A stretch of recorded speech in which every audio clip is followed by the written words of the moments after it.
নমস্কাৰ পুনৰবাৰ সকলোকে আমাৰ চেনেললৈ স্বাগতম জনাইছো। ইতিমধ্যে ডিব্ৰুগড় ইউনিভাৰ্চিটিৰ বিএড এডমিশ্যনৰ উপলক্ষে 5খন লিষ্ট আপোনালোকৰ সন্মুখত আগবঢ়ালোঁ। যদি আপোনালোকে নাই চোৱা তেনেহ'লে আপোনালোকে চেক কৰিব। মই পাৰিলে ডেছক্ৰিপশ্যনত ভিডিঅ' লিংক এটা দি দিম। এতিয়া আৰু এখন নটিচ লৈ আহিছোঁ। ইয়াতে দেখিছে নটিচটো ওলাইছিলে 17/7/2025 আৰু এইখন হৈছে Chandrakanta Hazarika college admission process session 2025-27। Date of issue of admission form 21 জুলাইৰ পৰা অলৰেডি দিয়া ষ্টাৰ্ট কৰি দিলে। Last date of issue of forms আৰু লাষ্ট ডেট হৈছে আজি 24 জুলাই। গতিকে যিসকল কেণ্ডিডেট এতিয়াও বাকী আছে আপোনালোকে দেৰি নকৰি চন্দ্ৰকান্ত হাজৰিকা কলেজত গৈ ফৰ্ম ল'ব পাৰে আৰু ছাবমিট কৰিব পাৰে, যিহেতু আজিয়ে last date. Publication of merit list 26 July.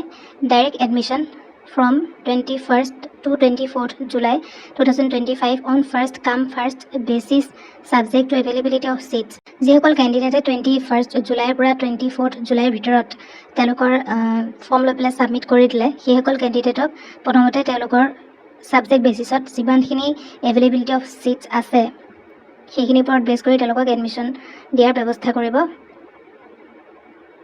Direct admission shall be given to candidates securing 60% and above marks X bar composite score fixed by the Dibrugarh University. আৰু ডিব্ৰুগড় ইউনিভাৰ্চিটিৰ যিটো স্ক'ৰ ফিক্স কৰিছিলে সেইটোৰ ওপৰত বেছ কৰি যিসকল কেণ্ডিডেটে 60% মাৰ্কছ পাব সেইসকল কেণ্ডিডেটক ইয়াতে চিটিয়া কথা উল্লেখ কৰিছে।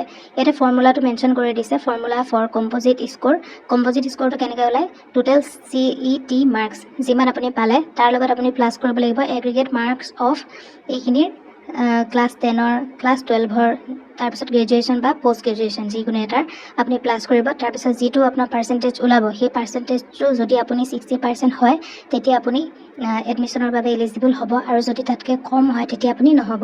গতিকে এনেদৰে আপুনি ইয়াৰ মানে ফৰ্মুলাটো কম্পজিট স্ক'ৰৰ ফৰ্মুলাটোৰ মতে মাৰ্কছটো উলিয়াই ল'ব।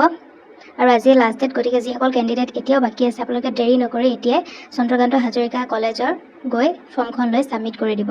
আজিৰ ভিডিঅ'টোত আছিলে ইমানেই। ধন্যবাদ।